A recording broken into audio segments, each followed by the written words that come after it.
हरे कृष्णा। तो आज हम श्रीमद् भगवद गीता के 15वें अध्याय, जिसका शीर्षक है पुरुषोत्तम योग, इस पुरुषोत्तम मास में हम इस सुंदर अध्याय को पढ़ रहे हैं। और आज जो है हम ये जो 11वां अध्याय है, 11वां श्लोक है, उसको हम पढ़ रहे हैं और समझने की कोशिश कर रहे हैं। तो यहाँ पे भगवान बता रहे कि जिन लोगों का मन विकसित नहीं है और जो आत्म साक्षात्कार को प्राप्त नहीं है, वे प्रयत्न करके भी ये नहीं देख पाते कि क्या हो रहा है। जैसे कि किस प्रकार से आत्मा जो है इस शरीर में देहांतर कर रही है। आत्मा और परमात्मा का संबंध नहीं समझ सकते हैं। वे समझ नहीं सकते कि किस प्रकार से भगवान के साथ संबंध किया कर सके। तो ये नहीं समझ पाते हैं, क्योंकि उनका जो है मन विकसित नहीं हुआ है। अनेक योगी आत्म साक्षात्कार के पथ पर होते हैं, लेकिन जो आत्म साक्षात्कार को प्राप्त नहीं है, वह यह नहीं देख पाता कि जीव के शरीर में कैसे कैसे परिवर्तन होते हैं।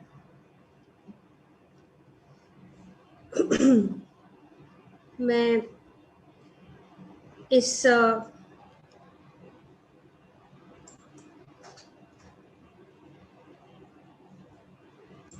जो यहाँ पे बताया गया है, एक छोटा सा उदाहरण है, उसको मैं आप लोगों के सामने प्रस्तुत करना चाहूँगी। और मैं अनु माता जी को भी बहुत धन्यवाद देना चाहती हूँ कि उन्होंने इस प्रस्तुति में, सबको दिख रहा है, दिखाई दे रहा है? यस माता जी। Okay, thank you. हाँ, is it clear now? Now I can see. Okay.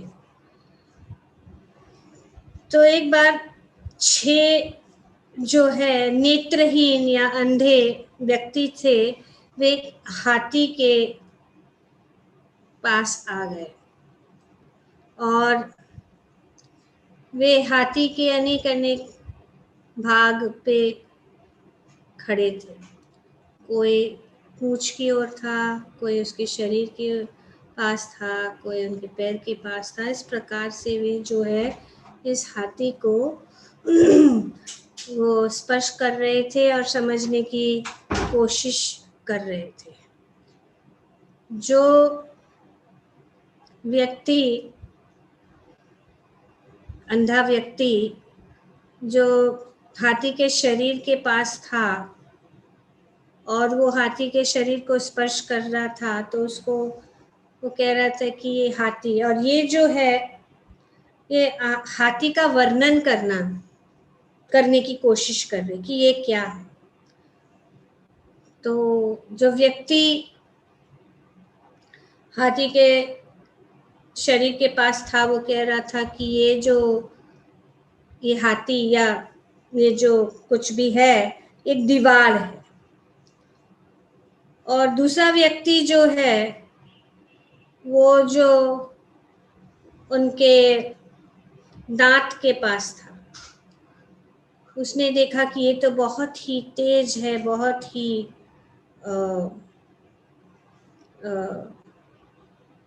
Sharp है।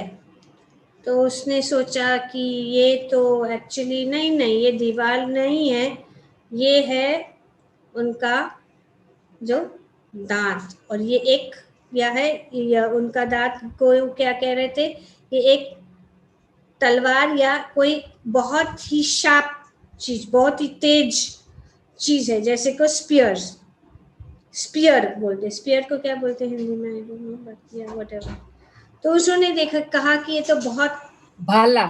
भाला है, ठीक है, ओके। तो ये भाला जो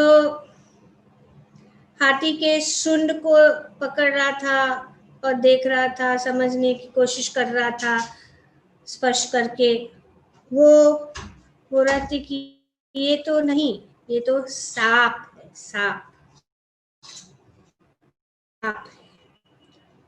दूसरा जो है, जो पैर के पास था, वो पैर को स्पर्श करके कह रहा था कि नहीं, ये तो जो है पेड़ है।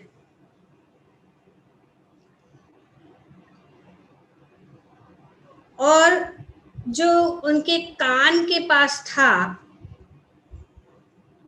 पांचवा व्यक्ति, वो बोल रहा था कि ये उनका कान जो है पंखे के जैसा है। और छठा व्यक्ति जो पूंछ की ओर था, वो जो कह रहा था कि ये उनका पूंछ जो है एक रस्सी के जैसे है। और एक दूसरों से वे जो ऐसे तर्क वितर्क कर रहे थे। कोई बोल रहा है ये तो रस्सी है, कोई बोल रहा है दीवार है, कोई बोल रहा है पंखा है, कोई बोल रहा है पेड़ है। इस प्रकार से वो लोग जो है अपना अपना जो तर्क वितर्क से और अपनी अपनी समझ से अनेक अनेक बातें बता रहे थे। तो उस समय एक व्यक्ति, ज्ञानी व्यक्ति वहां से गुजर रहा था। उन्होंने देखा कि ये अंधे जो 6 लोग हैं, ये क्या कर रहे हैं और अपने बीच में बातें कर रहे हैं, और इस हाथी को समझने की कोशिश कर रहे कि नहीं, ये हाथी ऐसा है, ये हाथी वैसा है, लेकिन उनको पता नहीं है कि ये क्या है। तो उसको दया आई उनके ऊपर, और उन्होंने फिर उनको बुलाया और कहा कि देखो, ये एक्चुअली जो आप देख रहे हैं या जो आप स्पर्श कर रहे हैं, वो एक हाथी है। और ये हाथी क्या है, वो हाथी कैसा है, और हाथी के विषय में जो है उन्होंने सब जो ज्ञान है उनको देने की कोशिश की। और फिर जब उनको वो ज्ञान मिल गया, तो वे समझ गए कि हाथी क्या है। हाथी एक पशु है, और उसके पैर होते हैं, और पैर होते हैं, उनका सूंड है, उनके नाक है, ये इस प्रकार से वे समझ गए हैं। तो वे अपने बल पे, जिस प्रकार जो है ये अंधे व्यक्ति जो है अपने बल के ऊपर जो है वे इस हाथी को या इस चीज को समझने की कोशिश कर रहे थे, उसी प्रकार जो है इस भौतिक जगत जो है इतना विशाल है। कभी कभी हम कुछ भाग को देखते और हम सोचते कि हाँ, ये भाग ही सही है, और कोई दूसरे भाग को देखेगा, वो सोचेगा नहीं, वही सही है। इस प्रकार से जो है सब लोग जो है अज्ञानता के कारण वो समझ नहीं पाते कि क्या है। और दूसरी बात ये है कि क्योंकि हमारे अंदर जो 3 दोष है कि हमारी इंद्रियां जो है परफेक्ट नहीं है, हम मोहग्रस्त हो जाते हैं, कभी टेंड टू गेट इल्यूजन्ड। और दूसरा है कि हम गलतियां करते हैं, और हमारे अंदर जो है ठगने की भी ये जो है प्रवृत्ति है।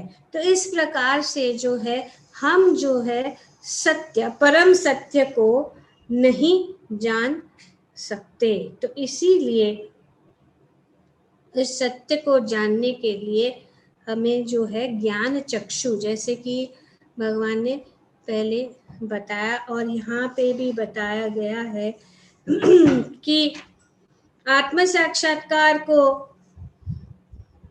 समझने के लिए योगी जन यह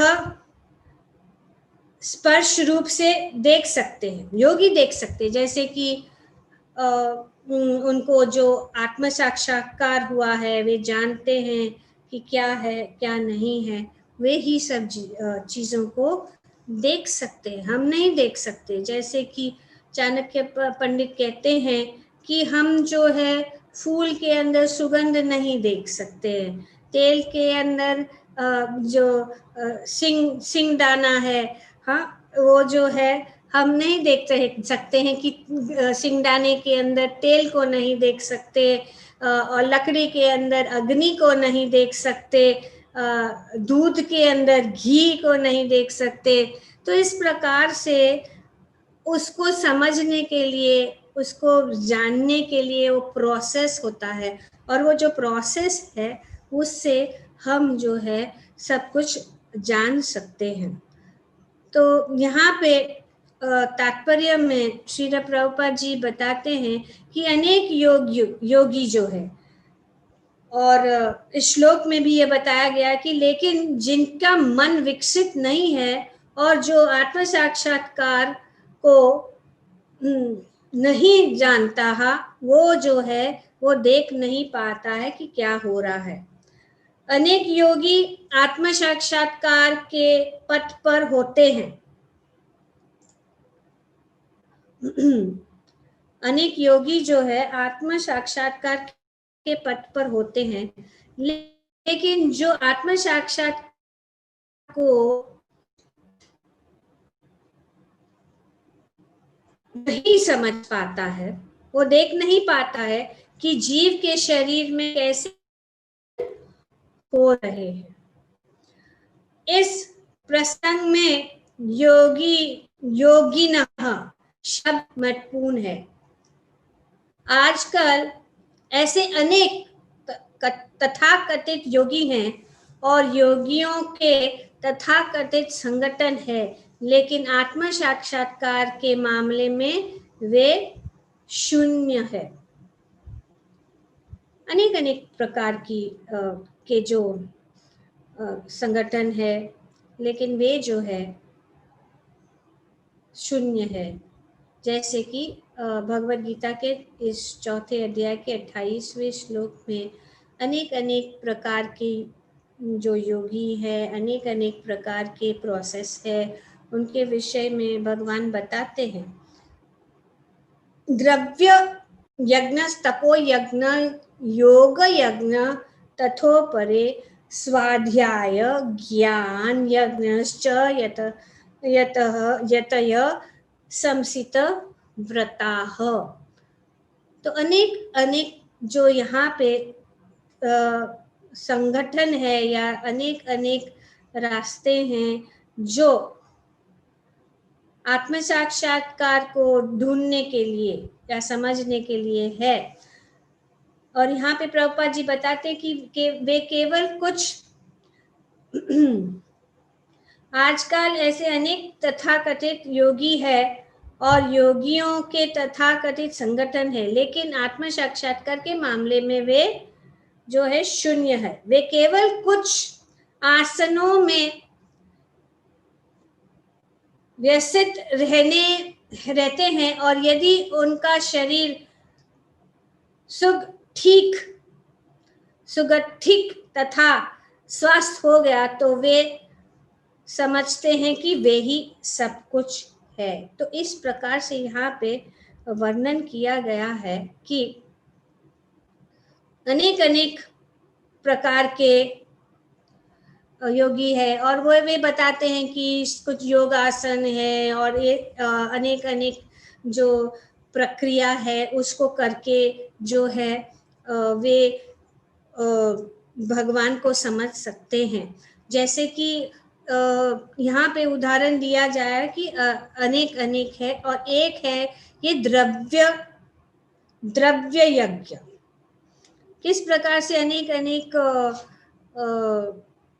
संगठन में लोग जो लगे हुए हैं। द्रव्य योगा का अर्थ ये है कि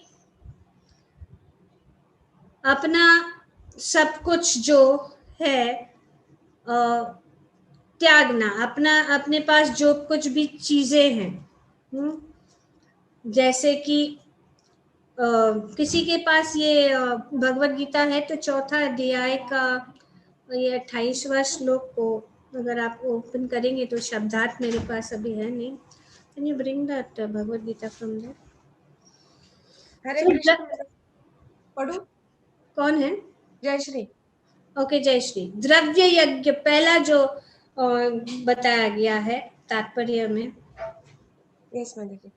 इन यज्ञों के कई वर्ग किए जा सकते हैं। बहुत से लोग विविध प्रकार के दान पुण्य द्वारा अपनी संपत्ति का यजन करते हैं। तो ये अपना धन संपत्ति को जो है विविध प्रकार से दान करते हैं अपने संपत्ति को। भारत में धनाढ्य व्यापारी या राजवंशी अनेक प्रकार की धर्माधार्थ संस्थाएं खोल देते हैं, यथा धर्मशाला, अन्न क्षेत्र, अतिथिशाला, अनाथालय तथा विद्यापीठ। तो इस प्रकार से अनेक अनेक जो ये अनेक अनेक प्रकार के ये जो शालाएं बताए गए हैं, जैसे कि धर्मशाला है, यज्ञशाला है, अतिथिशाला है, बहुत सारे अनेक अनेक प्रकार के ये सोसाइटीज हैं। यस। अन्य देशों में भी अनेक अस्पताल, बूढ़ों के लिए आश्रम तथा गरीबों के लिए भोजन, शिक्षा तथा चिकित्सा की सुविधाएं प्रदान करने के दातव्य संस्थान है। ये सब दान धर्म द्रव्यमय यज्ञ है। ये दान धर्म। तो कभी कभी तो ये बहुत जरूरी है कि हम एक अनेक ये जो सब कुछ जो इस यहाँ पे बताया गया है भगवान के द्वारा कि अनेक अनेक प्रकार के रास्ते हैं जो लोग अपनाते हैं, और इसको जो ये द्रव्य योग यज्ञ जो है वो क्या है, वो ये दान धर्म का, दान कर्म का यज्ञ है, और उसको कहते हैं द्रव्य यज्ञ। आगे नेक्स्ट है तपोयज्ञ। पढ़िए। अन्य लोग जीवन में उन्नति करने अथवा उच्च लोकों में जाने के लिए चंद्रायन या चातुर्मास जैसे विविध तप करते हैं। इन विविध विधियों के अंतर्गत कतिपय कठोर नियमों के अधीन कठिन व्रत करने होते हैं। उदाहरणार्थ, चातुर्मास्य व्रत रखने वाला वर्ष के 4 मासों में जुलाई से अक्टूबर तक बाल नहीं काटता, न ही कतिपय खाद्य वस्तु खाता है, और न दिन में 2 बार खाता है, न निवास स्थान छोड़कर कहीं जाता है। जीवन के सुखों का ऐसा परित्याग तपोमय यज्ञ कहलाता है। तो ये जीवन के सुखों को परित्याग, और ये जो है अनेक अनेक प्रकार के व्रत तपस्या करते हैं, और इसको कहते हैं तप यज्ञ।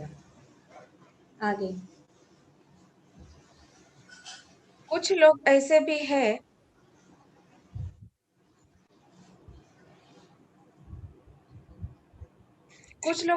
हैं जो अनेक योग पद्धतियों का अनुसरण करते हैं, यथा पतंजलि पद्धति ब्रह्म में तदाकार होने के लिए, अथवा हठ योग या अष्टांग योग विशेष सिद्धियों के लिए। कुछ लोग समस्त तीर्थ स्थानों की यात्रा करते हैं। ये सारे अनुष्ठान योग यज्ञ कहलाते हैं। जो भौतिक तो है, दूसरा है, अभी 2 हो गया। द्रव्य हमने समझ लिया, द्रव्य मतलब दान वगैरह करना, तप मतलब तपस्या, योग मतलब जो योग पद्धति, जो पतंजलि योग पद्धति है उसमें जो लोग हैं उसमें अनेक अनेक प्रकार से जो अष्टांग योग के नियमों का पालन करके इस प्रकार से वे अपना ध्यान या अपना समय डालते हैं। तीसरा था ये है योग यज्ञ, इसको कहते हैं योग यज्ञ। उसके बाद में कुछ लोग ऐसे हैं जो विभिन्न वैदिक साहित्य यथा उपनिषद, तथा वेदांत सूत्र या सांख्य दर्शन के अध्ययन में अपना ध्यान लगाते हैं, इसे स्वाध्याय यज्ञ कहा जाता है। तो ये स्वाध्याय, स्वाध्याय मतलब क्या है? अध्ययन, किसका? वेद अध्ययन, उपनिषद का अध्ययन, तो इसको कहते हैं स्वाध्याय। और ये सारे योगी विभिन्न प्रकार के यज्ञों में लगे रहते हैं तो और ये अनेक अनेक यज्ञ, द्रव्य यज्ञ, तप यज्ञ, योग यज्ञ, स्वाध्याय, ज्ञान योग, इस प्रकार से अनेक अनेक जो योगी है और अनेक अनेक रूप से वे लोग जो है अपने ध्यान को लगाते हैं। पढ़ो। और उच्च जीवन की तलाश में रहते हैं।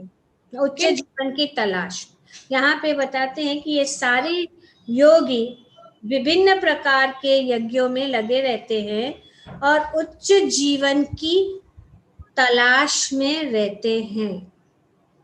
तो ये सब कार्य जो है, क्योंकि वे उच्च जीवन का उनका तलाश है और वे शांति खोज रहे हैं और इस प्रकार से वे ये सब कार्य में लगे रहते हैं। तो ये बहुत क्लियर पॉइंट्स है। उस पॉइंट्स को हमें ध्यान में रखना है कि भक्ति योग और इन सब अनेक अनेक प्रकार के जो योग और यज्ञ है उनमें क्या अंतर है, ये जानना बहुत ज़रूरी है। तो ही हम जो है समझ पाएंगे कि जो हम ये भक्ति योग जो कर रहे हैं वो एक्चुअली क्या है। और ये जो है भगवान स्वयं हमें बता रहे भगवद गीता के द्वारा। हरि, आगे पढ़ो। किंतु कृष्ण भावनामृत में इनसे पृथक है, क्योंकि यह परमेश्वर की प्रत्यक्ष सेवा है। इससे उपर्युक्त किसी भी यज्ञ से प्राप्त नहीं किया जा सकता, अपितु भगवान तथा उनके प्रामाणिक भक्तों की कृपा से ही प्राप्त किया जा सकता है। फलतः कृष्ण भावनामृत दिव्य है। तो ये ही अंतर है कि ये सारे योग विभिन्न प्रकार के यज्ञों में लगे, योगी विभिन्न प्रकार के यज्ञ में लगे रहते हैं, लेकिन किंतु कृष्ण भावनामृत इनसे पृथक है, क्योंकि ये परमेश्वर की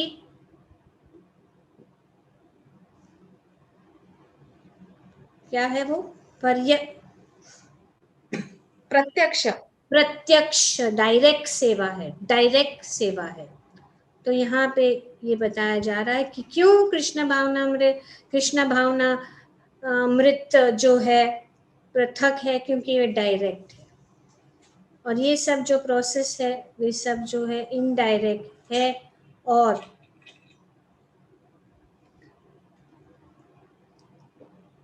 इसीलिए ये जो है हमें जो चाहते हैं, जो सबसे उत्तम चीज है जो है भक्ति, वो हम नहीं प्राप्त कर सकते हैं इन सब जो अनेक अनेक यज्ञों के द्वारा। और यहाँ पे बताया गया है कि ये सब जो ऊपर जो बताए गए अनेक प्रकार के यज्ञ है, वे उनसे हम भगवान को नहीं प्राप्त कर सकते हैं, लेकिन भगवान को प्राप्त कर सकते हैं भगवान की कृपा और भगवान के भक्तों के द्वारा। तो इसीलिए भगवान जो है भगवद गीता के 6 अध्याय में बताते हैं कि सभी योगियों में से वही श्रेष्ठ है जो भगवान का भक्त है। 6 अध्याय के श्लोक संख्या 47, योगिनाम अपि सर्वेषां मद्गतेन अंतरात्मना श्रद्धावान भजन्ते यो माम स मे युक्ततमो मतः। भगवान कहते हैं कि ये मेरा मत, इसका अनुवाद पढ़िए। और समस्त योगियों में से और समस्त योगियों में से जो योगी अत्यंत श्रद्धा पूर्वक मेरे परायण है, अपने अंतकरण में मेरे विषय में सोचता है और मेरी दिव्य प्रेमा भक्ति करता है, वह योग में मुझसे परम अंतरंग रूप में युक्त रहता है और सबों में सर्वोच्च है। यही मेरा मत है। तो भगवान का मत ये है कि सभी योगियों में से कौन श्रेष्ठ है? जो मेरा भक्त है। तो इसीलिए भक्ति सबसे परम है। अनेक अनेक योग, जैसे कि भगवान ने भी भगवद गीता में कर्म योग, ज्ञान योग, भक्ति योग, सब प्रकार के योग का वर्णन किया है। तो हम यहाँ पे अपने तात्पर्य में श्रील प्रभुपाद जी बताते हैं कि ये जो एक प्रकार की एक सीढ़ी है जो हमें ऊपर की ओर ले जाती है, और वो शुरुआत होती है कर्म योग से। तो पहला कदम जो है कर्म योग, और आजकल जो है लोग बहुत कर्म योग के विषय में सोचते हैं, लेकिन ये तो सबसे नीचा या सबसे पहला कदम है आगे बढ़ने के लिए। और कर्म योग जो है भक्ति योग समस्त योगों की परिणति है। अन्य योग तो भक्ति योग में भक्ति तक पहुंचने के साधन मात्र है। ये साधन है, एक के बाद एक। योग का वास्तविक अर्थ है भक्ति योग।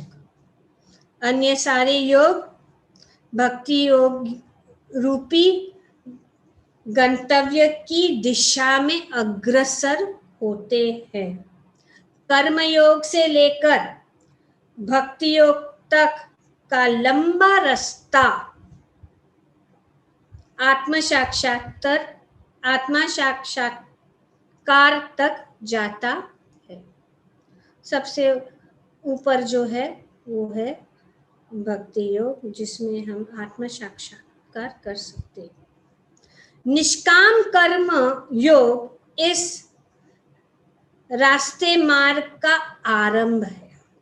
निष्काम कर्म योग मतलब अपना निष्काम कर्म योग, इसका अर्थ ये है कि अपने कार्य को बिना जैसे कि फल की इच्छा रखे अपने कार्य को करे, उसको कहते हैं निष्काम कर्म योग।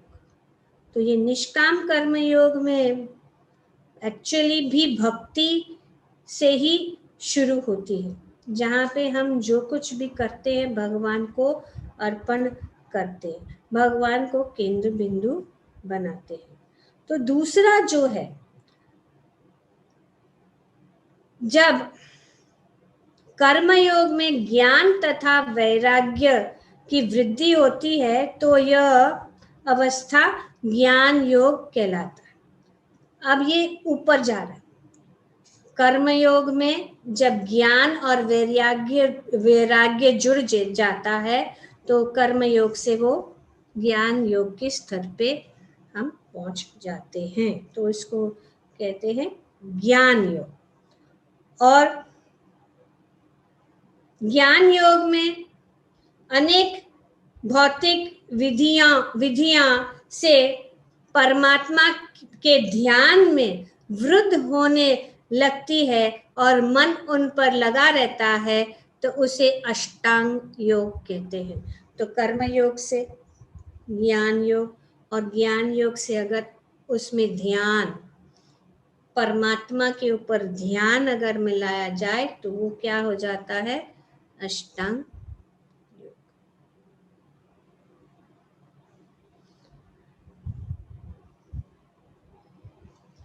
इस अष्टांग योग को पार करने पर जब मनुष्य श्री भगवान कृष्ण के निकट पहुंचता है तो यह भक्ति योग कहलाता है।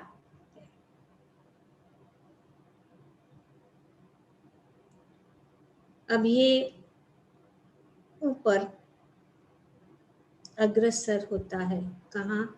एक के बाद एक कर्मयोग से ज्ञान योग, ज्ञान योग से अष्टांग योग, अष्टांग योग से भक्ति योग। पर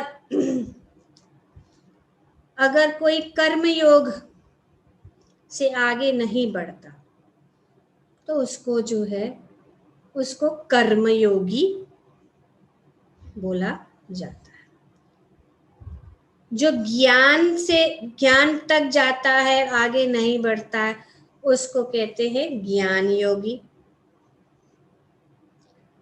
और जो अष्टांग योग तक पहुंचता है, आगे नहीं बढ़ता है, उसको कहते हैं अष्टांग योगी। इस प्रकार से अनेक जो है स्थिति पर कोई अगर अटक जाए, आगे नहीं जाता है, तो वे अनेक ये सीढ़ियों के जो अनेक क्या कहते हैं स्टेप्स हैं, उसी में ही वे रह जाते हैं। जो योगी प्रगतिशील होता है वह शाश्वत कल्याण के सही मार्ग पर रहता है। जो किसी एक बिंदु पर दृढ़ रहता है और आगे प्रगति नहीं करता है, वो कर्म योगी, ज्ञान योगी, ध्यान योगी, राज योगी, हठ योगी आदि नामों से पुकारा जाता है। तो अनेक इस प्रकार से जो है योगियां हैं। और सबसे ऊपर जो है वो है भक्ति योगी। यदि कोई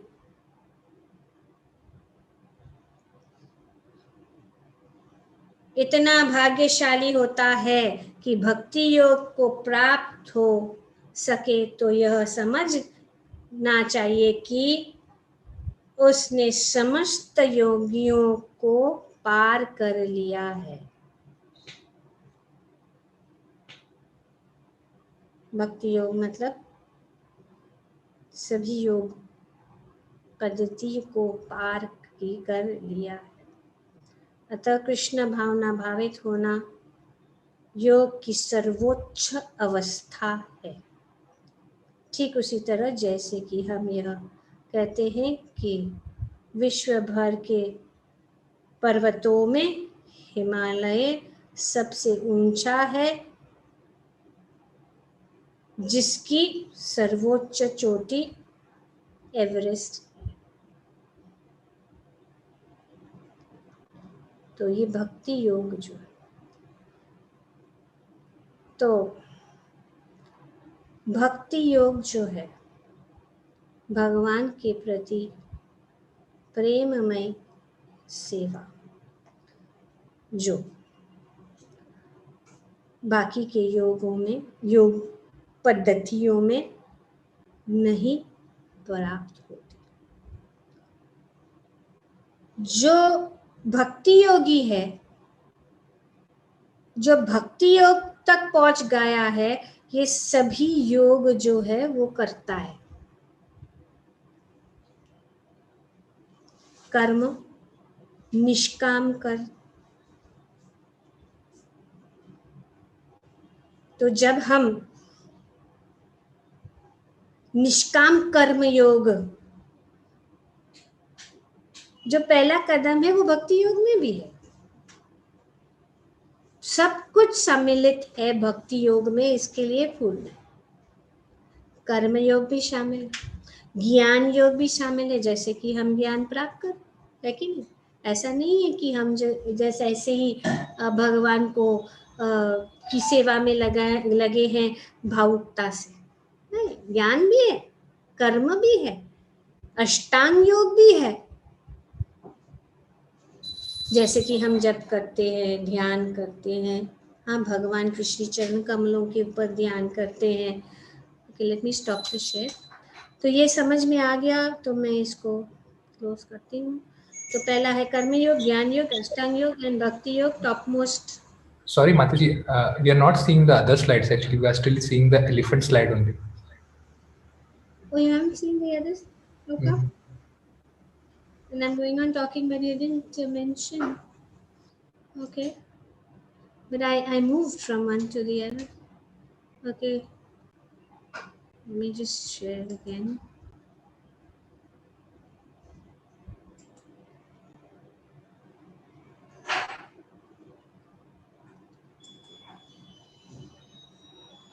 I don't know why this happened.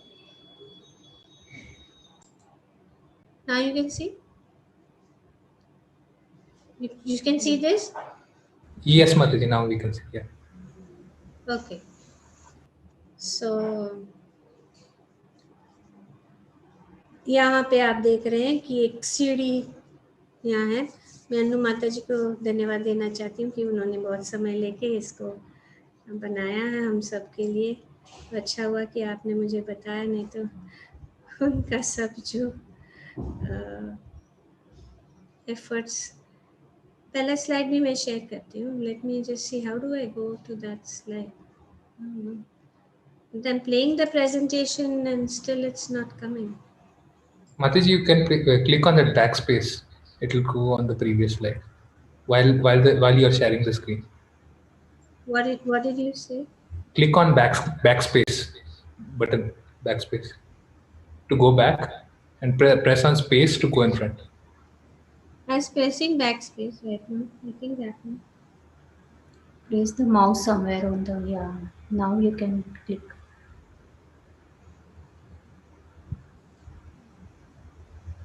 Okay, ये देख लिया अभी. ये तो नहीं, ये भी नहीं देखा था ना आप लोगों ने? नहीं माताजी. ओके, ठीक है. तो ये जो है अनेक जिसका हमने वर्णन किया था. द्रव्य यज्ञ, सैक्रिफाइसिंग वंस पोजेशन. तप यज्ञ, सैक्रिफाइस इन ऑस्टेरिटी. योग यज्ञ, सैक्रिफाइस इन एटफोल्ड मिस्टिज्म, जो हमने पतंजलि वगैरह. और तपस्या, स्वाध्याय, वेदों का अध्ययन, study of the Vedas and Upanishad. और ज्ञान योग जो है भगवान के विषय में ज्ञान प्राप्त करना है. तो ये अलग अलग जो है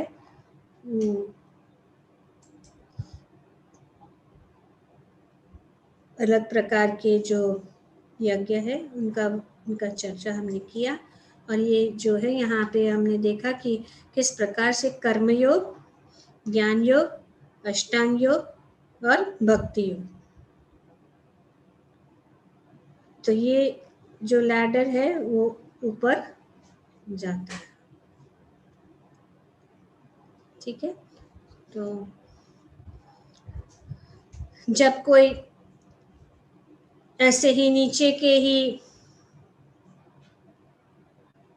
क्या कहते हैं स्टेप पे रहता है, आगे नहीं बढ़ता है, कर्मयोग के स्टेप पे ही रहता है, आगे नहीं बढ़ता, तो उसको कर्मयोगी कहते हैं.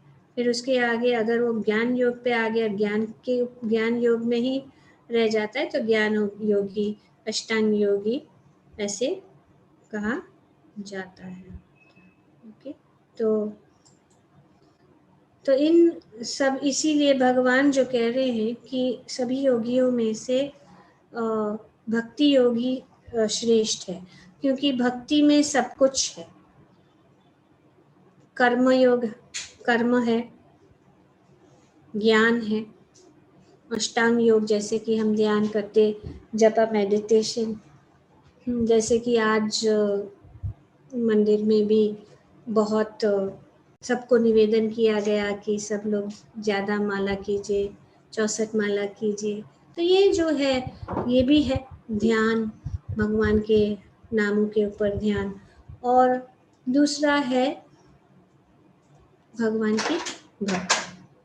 तो सब कुछ सम्मिलित है भक्ति योग में. इसीलिए भक्ति योग में रहने से हमें सभी अनेक प्रकार के जो योग है उसका लाभ हम मिलते हैं. अभी भक्ति योग ये डायरेक्ट है, डायरेक्ट सीधा हम भगवान की ओर. और ये सब अनेक योग को के रूप से हम धीरे धीरे एक चढ़ के ऊपर नहीं जाते, सीधा हम जो है ऊपर का टॉप मोस्ट फ्लोर का बटन दबाए और हम सीधा एलिवेटर, ये भक्ति योग जो है एलिवेटर, जो कोई भी भक्ति में लग गया तो उसको मान लेना चाहिए कि उन्होंने सब योग पद्धतियों को उन्होंने पार कर लिया, क्योंकि सबसे उत्तम और सर्वोच्च, और जैसे कि हम भगवत गीता श्रीमद् भागवतम में भी पढ़ रहे हैं कि ब्रह्मा जी बताते हैं कि सभी वेदों को उन्होंने 3 बार संविक्षण करके पढ़कर ये निष्कर्ष पे वे आए कि धर्म का सबसे सर्वोच्च सिद्धि भगवान श्री कृष्ण की पूजा, भगवान श्री कृष्ण की भक्ति है। तो उस तक पहुंचना है। अगर हम वहां तक नहीं पहुंचते हैं तो फिर ये जो है हम जो वो सर्वोच्च सिद्धि को नहीं प्राप्त कर सकते, हम बीच में ही रुक जाते हैं। और मनुष्य जीवन बहुत दुर्लभ है जैसे हमने देखा है, तो इसीलिए हमें जल्दी से जल्दी, और इस युग में सब कुछ हमें फास्ट चाहिए, सब fast track, fast food, fast train, सब कुछ फास्ट चाहिए। तो इसके लिए सबसे फास्ट, सबसे इजी, सबसे सरल, सबसे सुगम यही रास्ता है, ये हरि भक्ति। और ये हरि भक्ति शुरू होती है जीवा से। सिर्फ हरि नाम लेने से हम सबसे बड़े योगी बन सकते हैं। हरे कृष्णा कृष्णा कृष्णा हरे हरे, हरे राम राम राम हरे हरे। हम सबसे बड़े योगी, और हम सबसे अपना जो गति, उच्च गति को हम जो है प्राप्त कर सकते हैं। इस कलयुग में ये सबसे सरल रास्ता है और सबसे उत्तम और सबसे 100% गारंटी, नो फेल, सब पास, 100% पास। ओके, तो ये भक्ति योग है। तो इसीलिए यहाँ पे जो बताया जा रहा है, भगवान बता रहे कि जो इस प्रकार से यतन्तो योगिनश्चैवं योगिनम पश्यन्ति,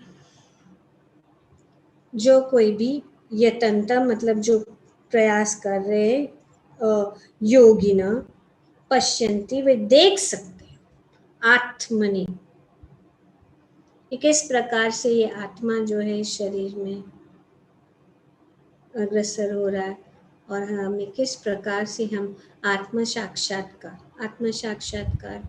का मतलब ये है कि हमें अपने असली स्वरूप को जानना है और भगवान के साथ हमारा संबंध जोड़ना है। तो यतन्त अपि अकृत आत्मना, और जो लोग अकृत आत्मना है, जिन लोगों ने इनको नहीं जान सकता है, वे नहीं देख सकते, क्योंकि अचेतसः, उनका मन जो है डेवलप नहीं हुआ है। तो इसी कारण ये है कि वे नहीं समझ सकते हैं, और अनेक जो इस प्रकार से बहुत सारे रास्ते हैं, और इस रास्तों को ये प्रस्तुत करते हैं, वे समझते नहीं है कि अंतिम जो है भक्ति योग, सीधा भक्ति योग, समय नहीं वेस्ट करना है। क्योंकि बाकी के योग पद्धतियों में, अभी मेडिटेशन में फॉर एग्जाम्पल, अगर हम मेडिटेशन लें, सब लोग नहीं कर सकते, और उसके लिए प्रॉपर विधि से करना पड़ता है। श्वास, यम, नियम, आसन, प्राणायाम, प्रत्याहार, धारणा, ध्यान, समाधि, ये रास्ता है। उसको हर एक स्टेज को परफेक्ट करना, तब हम जाके समाधि में पहुंच सकते। अष्टांग योग,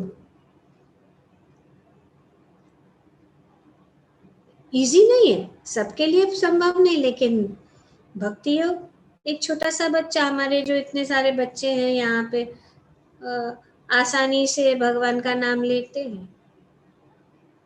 ये एक ऐसा लगता है कि बहुत आम है, लेकिन ये आम नहीं है। भगवान का नाम भी लेना बहुत आसान है, लेकिन सब लोग नहीं ले सकते। फिर भी इतना हम प्रचार करते हैं, हरि नाम करो, हरि नाम करो, हरि नाम, लेकिन कितने लोग ले पा रहे हैं? और जो लोग ले रहे हैं उनका वो आगे आध्यात्मिक प्रगति कर रहे हैं। और हरि नाम के द्वारा हमारे चक्षु जो है खुल जाते हैं, हम कुछ समझ सकते हैं। जब हम हरि नाम करते हैं, कीर्तन करते हैं, और जब हम शास्त्रों का अध्ययन करते हैं, तो हम जो है उनको अच्छी तरह से समझ भी सकते हैं।